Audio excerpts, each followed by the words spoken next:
ನಮಸ್ತೆ ಮಿತ್ರರೇ, ಇವತ್ತು ನಾವು ಕರಾವಳಿಯ ಸ್ಪೆಷಲ್ ಅಂದರೆ ಮಳೆಗಾಲದಲ್ಲಿ ಮಾಡುವಂತಹ ತೇಟ್ಲ ಪದೇಂಗಿ ಅಂದರೆ ತೇಟ್ಲ ಹೇಳಿದರೆ ಕೆಸುವಿನ ಎಲೆ. ಈ ಮಳೆಗಾಲದಲ್ಲಿ ಬಿದ್ದಂತಹ ಕೆಸುವಿನ ಎಲೆಗೆ ತುಂಬ ಆಯುರ್ವೇದಿಕ್ ಗುಣಗಳು ಇರುತ್ತದಂತೆ. ಹಾಗಾಗಿ ನಾವು ಕರಾವಳಿಗರು ಈ ಹೆಚ್ಚಾಗಿ ಆಟಿ ತಿಂಗಳಲ್ಲಿ ನಾವು ಮಾಡಿ ತಿಂತೇವೆ. ಈಗ ಮಳೆ ಬಿದ್ದ ಕೂಡಲೇ ಈ ಕೆಸು ಬೇಗನೆ ಬೆಳೀತದೆ. ಅದು ಎಳೆ ಎಳೆಯಾದ ಕೆಸುವನ್ನು ನಾವು ತೆಗೆದು ಅದರ ರುಚಿಕರವಾದ ಒಂದು ಖಾದ್ಯವನ್ನು ಅಂದರೆ ಗ್ರೇವಿಯನ್ನು ಮಾಡ್ತೇವೆ.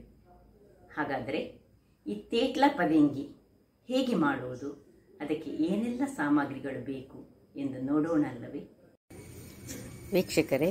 ಇಲ್ಲಿ ನೋಡಿ, ಮಳೆಗಾಲಕ್ಕೆ ಬೆಳೆಯುವಂತಹ ಈ ಕೆಸುವಿನ ಎಲೆ ಎಷ್ಟು ಚೆನ್ನಾಗಿ ಬೆಳೆದಿದೆ ನೋಡಿ.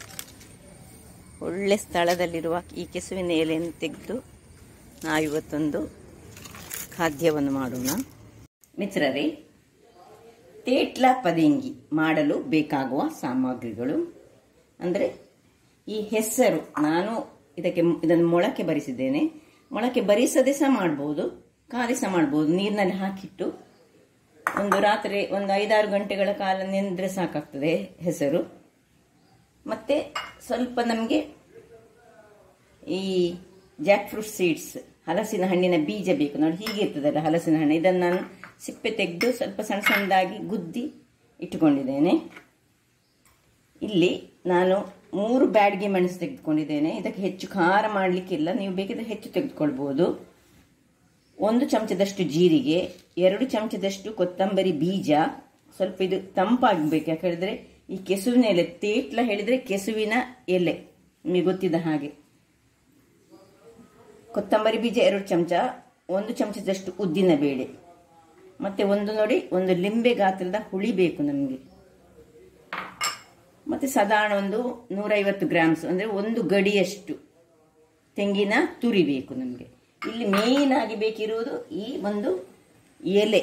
ಇದನ್ನು ನಾವು ಆಗಾಗಲೇ ತೆಗೆದು ಮಾಡಲಿಕ್ಕೆ ಆಗುದಿಲ್ಲ. ಸ್ವಲ್ಪ ತೆಗೆದು 5-6 ಗಂಟೆಗಳ ಕಾಲ ಇದನ್ನು ಬಾಡಿದ ಮೇಲೆ ಇದನ್ನೀಗ ನೋಡಿ ತೇಟ್ಲ ಮಾಡುವುದು ಹೇಗೆ ಅಂತ ನಾನು ನಿಮಗೆ ತೋರಿಸಿಕೊಡ್ತೇನೆ ನೋಡಿ. ಹೀಗೆ ನಾವು ಇದನ್ನು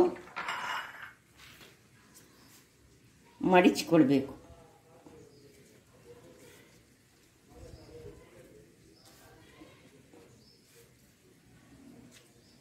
ಹೀಗೆ ರೋಲ್ ಮಾಡಿಕೊಂಡು ನೋಡಿ, ಹೀಗೆ ರೋಲ್ ಆಯ್ತಲ್ಲ, ರೋಲ್ ಮಾಡಿದ್ದನ್ನು ನಾವು ಈಗ ಗಂಟು ಮಾಡಿಕೊಳ್ಳೋದು ನೋಡಿ. ಹೀಗೆ ಇದರ ಒಳಗೆ ಲಾಕ್ ಮಾಡಿಕೊಂಡು, ಒಂದು ಲಾಕ್ ಈ ಸೈಡಿಂದ ಆದರೆ ಇಲ್ಲಿ ನೋಡಿ, ಇದನ್ನು ಪುನಃ ಹೀಗೆ ಮಾಡಿ ಇದನ್ನು ಇದರ ಒಳಗೆ ರೌಂಡ್ ಮಾಡಿ ಮಾಡಿಕೊಳ್ಳೋದು. ಇದನ್ನು ಪುನಃ ಬೇಕಿದ್ರೆ ನೀವು ಹೀಗೆ ಇದರ ಒಳಗೆ ಲಾಕ್ ಮಾಡಿಕೊಳ್ಬೋದು, ಅಥವಾ ಹೀಗೆ ಬಿಟ್ಟರೆ ಸಹ ಏನು ತೊಂದರೆ ಇಲ್ಲ. ಹೀಗೆ ಆಗಬೇಕಿದು. ಹೀಗೆ ನೋಡಿ, ಇನ್ನೊಂದು ತೋರಿಸ್ತೇನೆ ನಾನು ನಿಮಗೆ. ಹೀಗೆ ಫಸ್ಟಿಗೆ ರೋಲ್ ಮಾಡಿಕೊಳ್ಳೋದು. ಹೀಗೆ ಒಟ್ಟು 10-12 ಎಲೆ ಇದ್ದರೆ ಸಾಕ್ತದೆ. ನಾವು ತೆಗೆದುಕೊಂಡು 10-15 ಎಲೆ ಆದರೆ ಸಾಕ್ತದೆ. ಆದರೆ ನೀವು ಈ ಕೆಸುವಿನ ಎಲೆ ಇದನ್ನು ತೆಗೆದುಕೊಳ್ಳುವಾಗ ನೀವು ಒಳ್ಳೆ ಸ್ಥಳದಲ್ಲಿರುವುದು, ನೀರಿನಲ್ಲಿ ಬೆಳೆದಂಥದ್ದಾದರೆ ಇದು ತುರಿಸಿಕೊಳ್ಳುವುದಿಲ್ಲ ವೀಕ್ಷಕರೇ. ನೋಡಿ, ಹೀಗೆ ಇದನ್ನು ಇದರ ಒಳಗೆ ಹಾಕಿದರೆ ಒಂದಾಯ್ತಲ್ಲ. ಮತ್ತು ಇದನ್ನು ಪುನಃ ಹೀಗೆ ಟರ್ನ್ ಮಾಡಿ ಪುನಃ ಇದರ ಒಳಗೆ ಲಾಕ್ ಮಾಡಿಕೊಳ್ಳುವುದು. ಹೀಗೆ ಮಾಡಿ ನಾನು ನಿಮಗೆ ಎಲ್ಲ ಮಾಡಿ ಇದನ್ನು ಈಗ ಸ್ವಲ್ಪ ಹುಳಿ ನೀರಿನಲ್ಲಿ ಇದನ್ನು ಹಾಕ್ಕೊಂಡು ಇಡಲಿಕ್ಕೆ ಉಂಟು. ನಾನು ತೋರಿಸ್ತೇನೆ ಎಲ್ಲ ಮಾಡಿದ ಮೇಲೆ. ವೀಕ್ಷಕರೇ ನೋಡಿ, ಎಲ್ಲ ಕಟ್ಟಿ ನಾನು ರೆಡಿ ಮಾಡಿ ಇಟ್ಟುಕೊಂಡಿದ್ದೇನೆ. ಇಷ್ಟು ಪ್ರಪೋರ್ಷನಿಗೆ 10-12 ಸಾಕು ನೋಡಿ. ಇದನ್ನೆಲ್ಲ ಒಂದು ಪಾತ್ರೆಯಲ್ಲಿ ಹಾಕಿ ಸ್ವಲ್ಪ ಹುಳಿಯ ನೀರನ್ನು ಚಿಮುಕಿಸಿಕೊಂಡು ನಾನು ಇಡ್ತೇನೆ. ಒಂದು 10 ನಿಮಿಷ ಹೀಗೆ ಚಿಮುಕಿಸಿ ಇಟ್ಟುಕೊಳ್ಬೇಕು ನಾವು ಅದನ್ನು. ಆಮೇಲೆ ನಮ್ಮ ಕೆಲಸ ಇದನ್ನು ಬೇಯಿಸುವುದು. ವೀಕ್ಷಕರೇ, 10 ನಿಮಿಷಗಳ ಬಳಿಕ ಒಂದು ಪಾತ್ರೆ ಇಟ್ಟುಕೊಂಡು ಗ್ಯಾಸ್ ಉರಿಸಿಕೊಳ್ಳೋಣ. ಈ ಹೆಸರು ಕಾಳು, ಮೊಳಕೆ ಬರಿಸಿದ ಹೆಸರು ಕಾಳು, ಮತ್ತು ಈ ಹಲಸಿನ ಹಣ್ಣಿನ ಬೀಜ, ಹಾಗೂ ಸ್ವಲ್ಪ ನೀರನ್ನು ಹಾಕೊಳ್ಳೋಣ. ಮತ್ತು ಈ ಒಂದು ಮಾಡಿಟ್ಟಂತಹ ಹುಳಿ ನೀರಿನಲ್ಲಿ ಒಂದು 10 ನಿಮಿಷ ನಾವು ಅದಕ್ಕೆ ಸ್ಪ್ರಿಂಕಲ್ ಮಾಡಿ ಇಟ್ಕೊಂಡಿದ್ದೇವಲ್ಲ ಇದು, ಮತ್ತೆ ಸ್ವಲ್ಪ ಹುಳಿ ನೀರನ್ನು ಹಾಕಿ, ಯಾಕೆಂದರೆ ಹುಳಿ ನೀರು ಯಾಕೆ ಹಾಕೋದು ಹೇಳಿದರೆ ಇದು ಸ್ವಲ್ಪ ಇಲ್ಲದಿದ್ದರೆ ನಮಗೆ ತುರಿಸ್ತದೆ ಎಂಬ ಅಂಶ, ಇದರಲ್ಲಿ ತುಳಿಸುವ ಅಂಶ ಉಂಟು. ಅದರಿಂದಾಗಿ ನಾವು ಹುಳಿ ನೀರಿನಲ್ಲೇ ಸ್ವಲ್ಪ ಇದನ್ನು ಬೇಯಿಸಿಕೊಳ್ಳಬೇಕು. ಈಗ ಇದಕ್ಕೊಂದು ಮುಚ್ಚಳವನ್ನು ಮುಚ್ಚಿ ನೋಡಿ, ಇದು ಮುಳುಗುವಷ್ಟು ನೀರನ್ನು ಹಾಕಿ ಬೇಯಿಸೋಣ.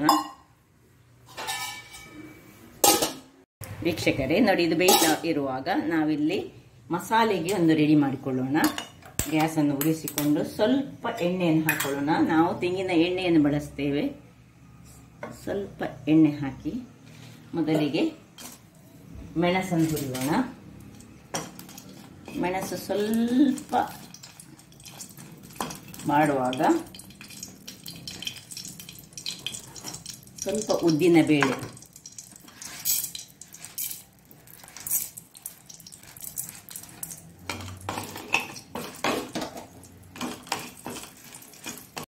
ಇಲ್ಲಿ ನೋಡಿ ಮೆಣಸು ಉಬ್ಬಿ ಬಂತು. ಇದು ಸ್ವಲ್ಪ ಕಲರ್ ಚೇಂಜ್ ಆಗುವಾಗ ಕೊತ್ತಂಬರಿ ಬೀಜ ಮತ್ತು ಜೀರಾ,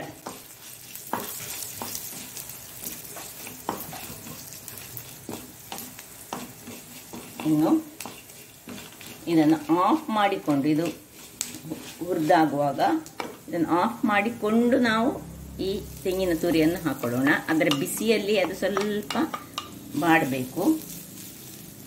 ಮತ್ತು ಸ್ವಲ್ಪ ಹಳದಿ ಪುಡಿಯನ್ನು ಸಹ ಹಾಕೊಳ್ಳೋಣ.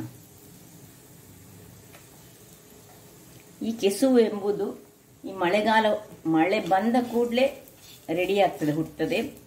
ಮಳೆಗಾಲದಲ್ಲಿ ಈ ಕೆಸುವಿನ ಎಲೆಗಳನ್ನು ತಿಂದರೆ ದೇಹಕ್ಕೆ ಬಹಳ ಉತ್ತಮ, ಆರೋಗ್ಯಭರಿತ ಅಂತ ನಮ್ಮ ಹಿರಿಯರು ಹೇಳ್ತಿದ್ರು. ಆದ್ದರಿಂದಾಗಿ ಈ ನಾವು ಕರಾವಳಿಗರು ತುಳು ತಿಂಗಳು ಅಂದರೆ ಆಟಿ ತಿಂಗಳು, ತುಳು ತಿಂಗಳಲ್ಲ ಆಟಿ ತಿಂಗಳಲ್ಲಿ ನಾವು ಯಾವತ್ತು ಈ ಕೆಸುವಿನ ಎಲೆಯ ಇಂದ ಬಗೆಯ ಖಾದ್ಯಗಳನ್ನು ನಾವು ತಯಾರಿಸ್ತೇವೆ. ನೋಡಿ ಇದು ಇದರಲ್ಲಿ ಹೀಗೆ ಆಯಿತು. ಈಗ ಇದಕ್ಕೆ ಸ್ವಲ್ಪ ನಾವು ಮಾಡಿಟ್ಟಂತ ಈ ಹುಳಿ ಸಹ ಇದಕ್ಕೆ ಸೇರಿಸೋಣ. ಇನ್ನಿದು ತಣ್ಣಗಾಗಲಿ. ತಣ್ಣಗಾದ ಮೇಲೆ ಇದನ್ನು ಗ್ರೈಂಡ್ ಮಾಡೋಣ.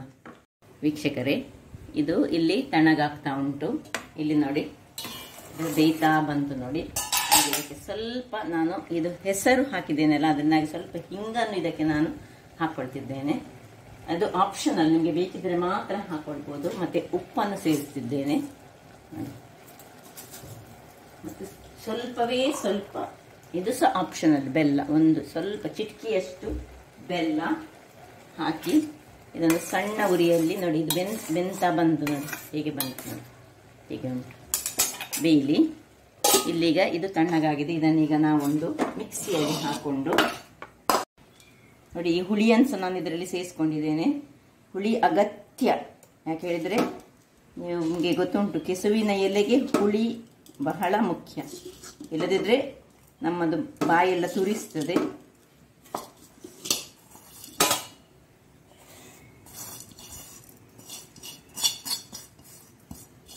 ಸ್ವಲ್ಪ ನೀರು ಹಾಕೊಂಡು, ತುಂಬ ಫೈನ್ ಬೇಕಂತ ಇಲ್ಲ, ತರಿ ತರಿ ಆದ್ರೂ ಸಹ, ತರಿ ಸಲ ಇನ್ ಬಿಟ್ವೀನ್ ನಾವು ಹೇಳ್ತೇವಲ್ಲ, ಫೈನ್ಸ್ ಅಲ್ಲ. ಮೀನಿಗೆ ಅದು ತುಂಬ ಫೈನ್ ಆಗಬೇಕು. ಅಂದರೆ ಈ ಕಾಯಿಪಲ್ಯ ವೆಜಿಟೇಬಲ್ಸ್ ಕರಿಗಳಿಗೆ ಅಷ್ಟೊಂದು ನಾವು ಫೈನ್ ಮಾಡಬೇಕಂತ ಇಲ್ಲ. ಈಗ ಇದನ್ನು ಮಿಕ್ಸಿ ಮಾಡಿ ತರ್ತೇನೆ ನಾನು. ನೋಡಿ ವೀಕ್ಷಕರೇ, ಗ್ರೈಂಡ್ ಮಾಡಿ ತಂದಿದ್ದೇನೆ ನೋಡಿ. ತುಂಬ ಫೈನ್ಸ್ ಅಲ್ಲ, ತರಿ ಸಲ್ಲ, ಸಾಧಾರಣದಲ್ಲಿ ಹದದಲ್ಲಿ ಆದರೆ ಆಯಿತು. ಈಗ ಇದು ಇಲ್ಲಿ ಬೆಂದಿದೆ ನೋಡಿ. ಒಂದು ತೆಗೆದು ನೋಡುವ. ಈ ಹೆಸರು ಕಾಳು ಬೆಂದರೆ ನಾವು ಸಾಕು. ಯಾಕೆ ಹೇಳಿದರೆ ಈ ತೇಟ್ಲ ಬೇಗ ಬೇಯ್ತದೆ. ಅದನ್ನು ಲಾಸ್ಟಿಗೆ ಹಾಕಿದರೆ ಸಹ ಆಗ್ತದೆ. ಬೆಂದಿದೆ. ಈಗ ಈ ಮಸಾಲೆಯನ್ನು ನಾವು ಇದಕ್ಕೆ ಸೇರಿಸಿಕೊಳ್ಳೋಣ.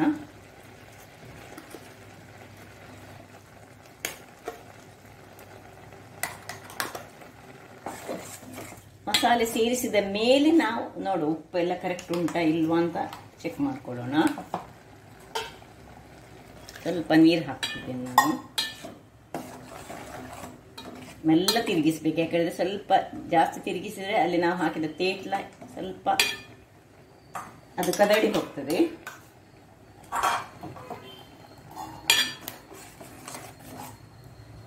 ನೋಡಿ ಅದು ಸ್ವಲ್ಪ ದಪ್ಪ ಆಯಿತು. ಸ್ವಲ್ಪ ಮಿಕ್ಸಿಗೆ ಸಹ ನಾವು ನೀರನ್ನು ಹಾಕ್ಕೊಂಡು ಮಿಕ್ಸಿಯನ್ನು ಸಹ ತೊಳೆದ ನೀರನ್ನು ಸಹ ಹಾಕೊಳ್ಳೋಣ.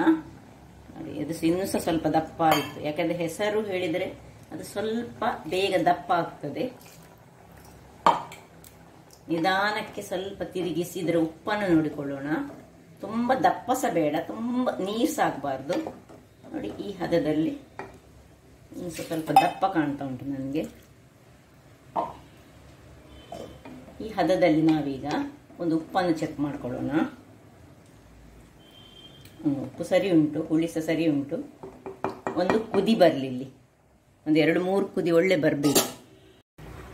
ನೋಡಿ ವೀಕ್ಷಕರೇ, ಒಳ್ಳೆ ಕುದಿ ಬರ್ತಾ ಉಂಟು. ನಿಧಾನಕ್ಕೆ ಇದನ್ನು ತಿರುಗಿಸೋಣ. ನೋಡಿ ನೋಡಿ ಏನು ಚೆನ್ನಾಗಿ ಬಂದಿದೆ ನೋಡಿ. ಇದಕ್ಕೆ ಸಣ್ಣ ಉರಿಯನ್ನು ಸಣ್ಣದು ಮಾಡಿ ಇದಕ್ಕೊಂದು ಒಗ್ಗರಣೆ ರೆಡಿ ಮಾಡೋಣ. ಸಣ್ಣ ಬಾಣಲೆಯನ್ನಿಟ್ಟು ಒಗ್ಗರಣೆ ಸಿಂಪಲ್, ಇದಕ್ಕೆ ಏನು ಹೆಚ್ಚಿಲ್ಲ. ನೋಡಿ ಸ್ವಲ್ಪ ಎಣ್ಣೆ ಜಾಸ್ತಿ ಬೇಕು, ಯಾಕೆ ಹೇಳಿದರೆ ಸ್ವಲ್ಪ ಉಷ್ಣ ಅಂಶವನ್ನು ಹೊಂದಿರುವಂತಹ ಕೆಸುವಿನ ಎಲೆ. ಇದು ಆರೋಗ್ಯದಾಯಕ ಹೌದು, ಆದರೆ ಕೆಲವು ಡಿಸೀಸಸ್ ಇರುವವರು ಇದನ್ನು ಯೂಸ್ ಮಾಡಬಾರ್ದು ಅಂತ ಹೇಳ್ತಾರೆ. ಈಗ ಅದು ಬಿಸಿ ಆಗುವಾಗ 1 ಚಮಚದಷ್ಟು ಸಾಸಿವೆ,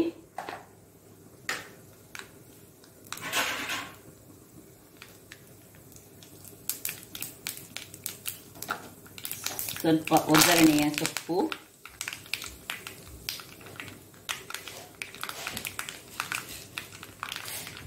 ಸ್ವಲ್ಪ ಉದ್ದಿನ ಬೇಳೆ ಹಾಗೂ ಕೊನೆಗೆ ಎಲ್ಲ ಸಾಸಿವೆ ಸೇರಿದ ಮೇಲೆ ಸ್ವಲ್ಪ ಹಿಂಗು. ಇದು ಆಪ್ಷನಲ್, ನಿಮಗೆ ಬೇಕಿದ್ರೆ ಮಾತ್ರ ಹಾಕೊಳ್ಬೋದು. ಆಫ್ ಮಾಡ್ಕೊಳ್ಳೋಣ.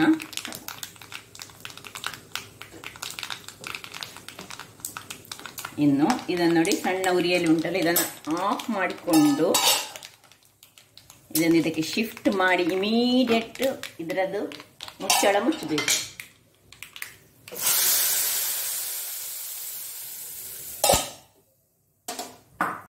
ಒಗ್ಗರಣೆ ಕೊಟ್ಟು ನಾನು 5 ನಿಮಿಷ ಅದನ್ನು ಹಾಗೆ ಮುಚ್ಚಿಟ್ಟುಕೊಂಡಿದ್ದೇನೆ ವೀಕ್ಷಕರೇ. ನೋಡಿ ಹೇಗೆ ಬಂದಿದೆ ನೋಡಿ. ಈಗ ಸರ್ವ್ ಮಾಡೋಣ. ಬಹಳ ರುಚಿಕರವಾಗಿರ್ತದೆ ನೋಡಿ.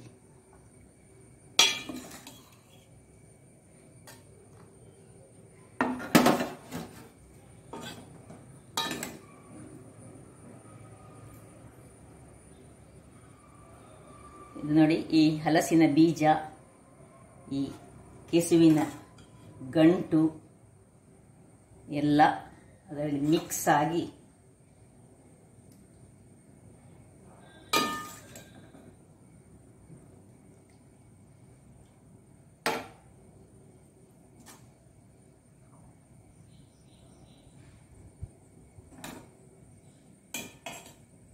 ಕೆಲವೊಂದು ಸತಿ ಕೆಲವು ಅದರಲ್ಲಿ ಅದು ನಾವು ಲಾಕ್ ಮಾಡಿದ್ದು ಸ್ವಲ್ಪ ಸರಿ ಇರದಿದ್ರೆ ಅದು ತಪ್ಪಿ ಹೋಗ್ತದೆ. ನೋಡಿದ್ರಲ್ಲ ವೀಕ್ಷಕರೇ ಹೇಗೆ ಬಂದಿದೆ ನೋಡಿ. ಇದನ್ನು ನಾವು ಅನ್ನದೊಟ್ಟಿಗೆ ಸಹ ತಿನ್ಬೋದು, ಅಥವಾ ಹೀಗೆ ಖಾಲಿ ಪದಾರ್ಥವನ್ನು ಸಹ ಹಾಕೊಂಡು ತಿನ್ಬೋದು. ದೋಸೆ, ಇಡ್ಲಿ ಯಾವುದರ ಜೊತೆಗೂ ಇದು ಬಹಳ ಸೂಟ್ ಆಗಿರ್ತದೆ. ಇದು ಉಷ್ಣ ಪ್ರವೃತ್ತಿಯನ್ನು ಹೊಂದಿರುವುದಕ್ಕೋಸ್ಕರ ನಾವಿದಕ್ಕೆ ಈ ಹೆಸರು ಕಾಳನ್ನು ಮೊಳಕೆ ಬರಿಸಿ ಹಾಕಿದ್ದೇನೆ. 2 ದೇಹಕ್ಕೂ ಬಹಳ ಉತ್ತಮ. ಹಾಗಾದರೆ ನನ್ನ ಈ ಕುಕಿಂಗ್ ಚಾನಲ್ ನಿಮಗೆ ಇಷ್ಟ ಆದರೆ ಬೋಳೂರು ಸುವರ್ಣ ಚಾನಲನ್ನು ಲೈಕ್ ಮಾಡಿ, ಶೇರ್ ಮಾಡಿ ಹಾಗೂ ಸಬ್ಸ್ಕ್ರೈಬ್ ಮಾಡಿ, ಹಾಗೂ ನನ್ನ ಇನ್ಸ್ಟಾಗ್ರಾಮ್ ಪೇಜನ್ನು ಫಾಲೋ ಮಾಡಿ. ಧನ್ಯವಾದಗಳು.